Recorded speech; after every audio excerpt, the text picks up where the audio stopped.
도망칠 곳이 있습니다 라는 제목으로 말씀 전하고 기도하고자 합니다. 우리는 흔히 구약의 율법이라고 하면 아주 무서운 것, 그리고 딱딱한 것, 우리를 옥죄는 규칙이라고 생각하기 쉽습니다.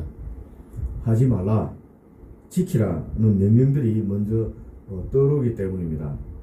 하지만 율법을 우리가 자세히 들여다보면은 그 안에는 약자를 보호하려는 아주 세심한 하나님의 따뜻한 사랑이 숨겨져 있음을 우리가 보게 됩니다. 오늘 우리가 읽은 여호수아 20장의 도피성 제도가 바로 그 증거입니다. 이 도피성을 만들라는 것도 율법입니다. 하나님 법으로 만들어야 되는 것입니다. 가나안 땅 분배가 모두 끝난 후에 하나님은 여호수아에게 가장 먼저 도피성을 세우라고 명령하셨습니다. 거대한 성전을 지어라, 화려한 왕궁을 지어라고 한 것이 아니라 억울한 자, 그리고 피할 곳이 없는 자를 위하여 피난처를 마련하라고 말씀하신 것입니다. 오늘 이 아침에 도피성 제도를 통해서 우리를 향한 하나님의 사랑이 얼마나 따뜻하고 세심한지 한번 묵상해 보는 은혜를 가지길 바랍니다.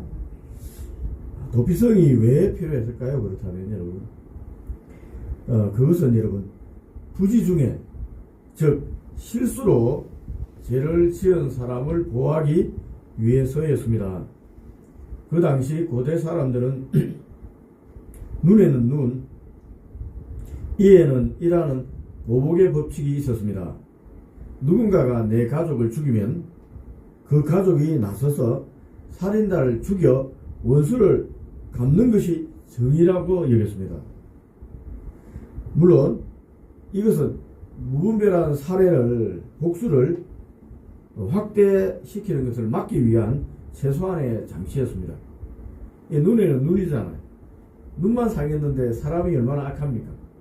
이 보복할 때 눈만 상하게 때립니까? 온몸을 다 때려야 죽여버릴 수도 있습니다. 그러니 적어도 눈을 상하게 했으면 눈만 때려라, 이렇게 최소한의 안전, 보복을 막기 위한 장치로 적은 것입니다. 맹점도 있었습니다. 이 법은 바로 고의성이 없는 실수입니다. 예를 들어서 여러분, 도끼질 하다가 도끼날이 빠져서 날아갑니다.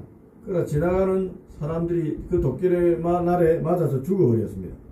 이 고의성이 없는 그런 살인을 한 것입니다. 죽일 마음이 전혀 없었습니다.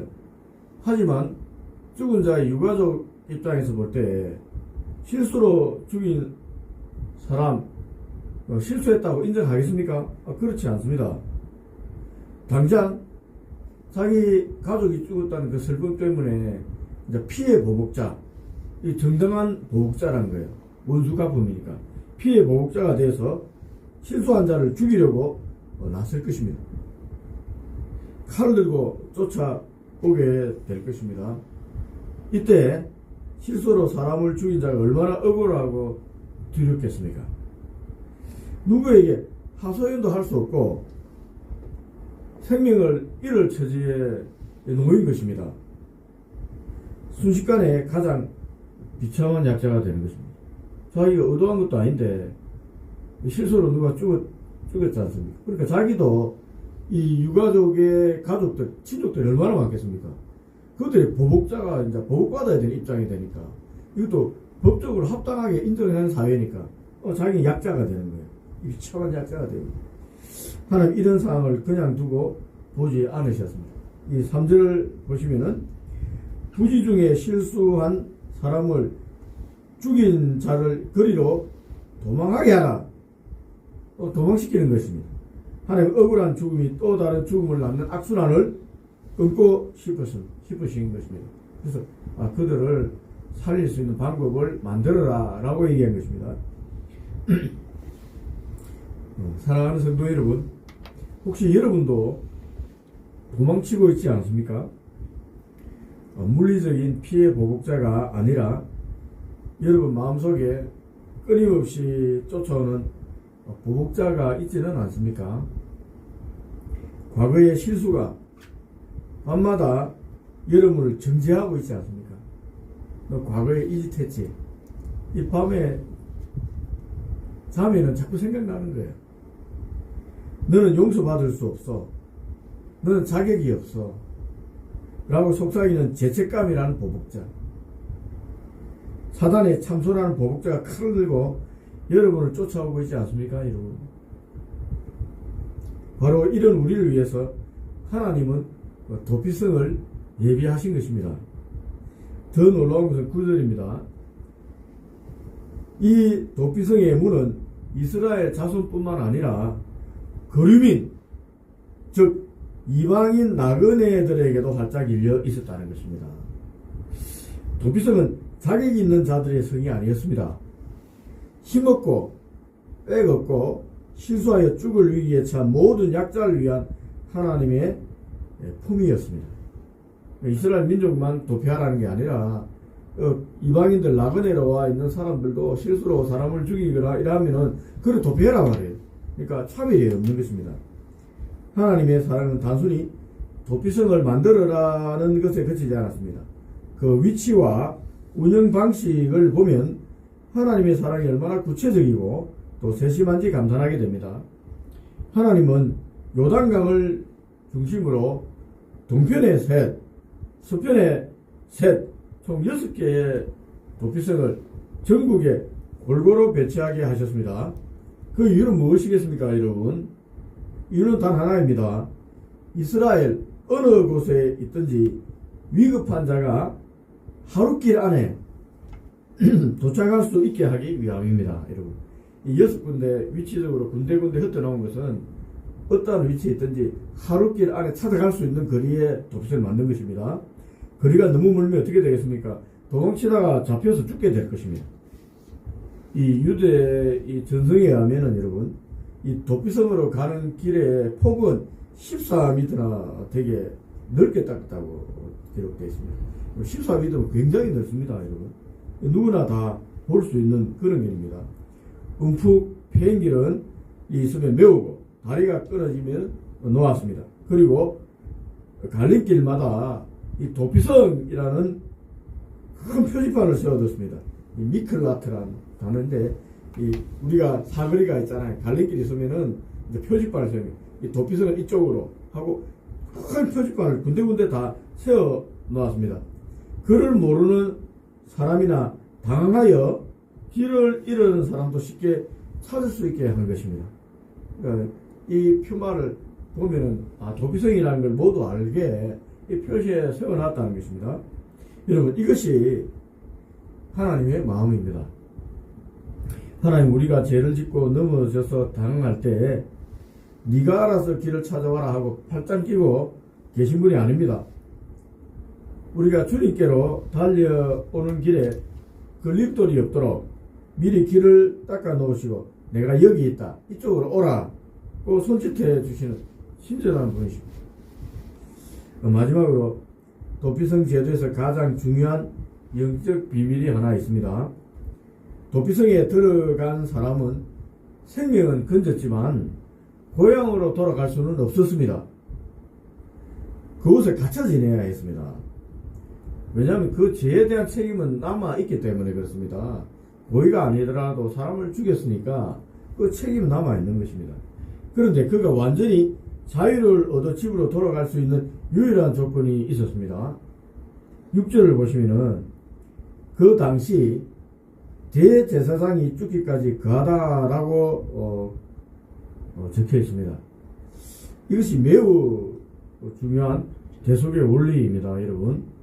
하나님께서는 생명의 주권자이시며 생명은 생명으로 갚을 수 있다는 것이 하나님의 공의입니다.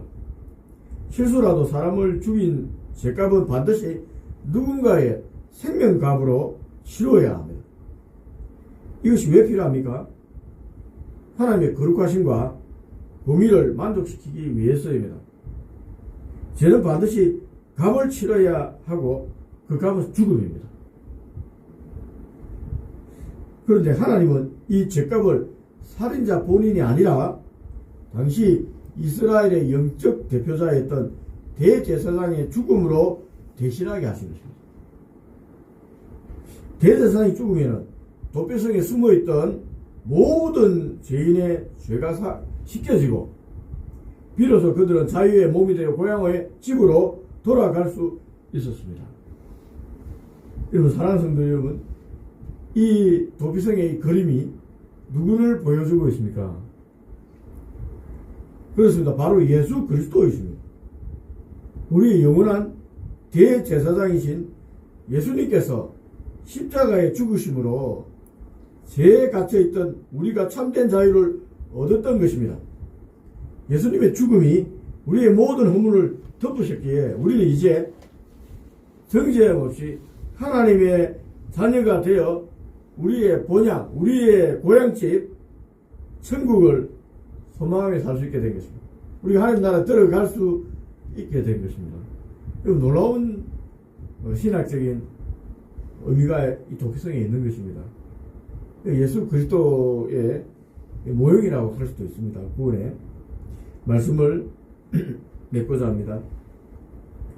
오늘날 우리가 살아가는 세상은 참으로 각박합니다. 한번 실수하면 매정하게 끊어버립니다. 이제 매장당하는 거예요.